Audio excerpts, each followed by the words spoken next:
പണ്ട് കാലത്തൊക്കെ ഓത്തുപള്ളിയിലേക്ക് ചെന്ന് നല്ലൊരു ഗുരുവിൻ്റെ സമീപത്തിരുന്ന് നന്നായി ഖുർആൻ പഠിക്കുന്നൊരു കാലം.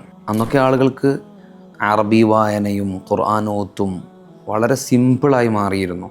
അത് അന്നത്തെ ഒരു അധ്യാപന രീതി ആണ്.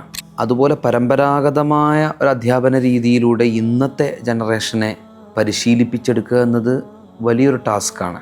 എന്നാൽ ഇബ്നു അബ്ബാസ് അക്കാഡമിയിൽ ഞങ്ങൾ ചെയ്യുന്നത് പഴയ കാലത്തെ വാല്യൂസ് ഒന്നും നഷ്ടപ്പെടാത്ത രൂപത്തിൽ മാനേജ് ചെയ്ത്, എന്നാൽ പുതിയ ടെക്നോളജി, അതുപോലെ തന്നെ ടീച്ചിങ് മെത്തഡോളജി, സൈക്കോളജിക്കൽ അപ്രോച്ച്, ഇതൊക്കെ ഇൻകോർപ്പറേറ്റ് ചെയ്ത് പുതിയ ജനറേഷന് ഏറ്റവും ഇമ്പാക്റ്റ് ഉണ്ടാകുന്ന രൂപം കണ്ടെത്തി അതുവഴി ഖുർആൻ പഠിപ്പിക്കുക, അതുപോലെ തന്നെ ഇസ്ലാമിക് പ്രാക്ടീസസ് പരിശീലിപ്പിക്കുക എന്നതാണ് ഞങ്ങൾ ഫോക്കസ് ചെയ്യുന്നത്. അതുകൊണ്ട് തന്നെ ഞങ്ങൾക്ക് കിട്ടുന്ന റിസൾട്ട് വളരെ വലുതാണ്. യഥാർത്ഥത്തിൽ ഇബ്നു അബ്ബാസ് അക്കാഡമിയുടെ ഒരു വിഷൻ ഇതാണ്.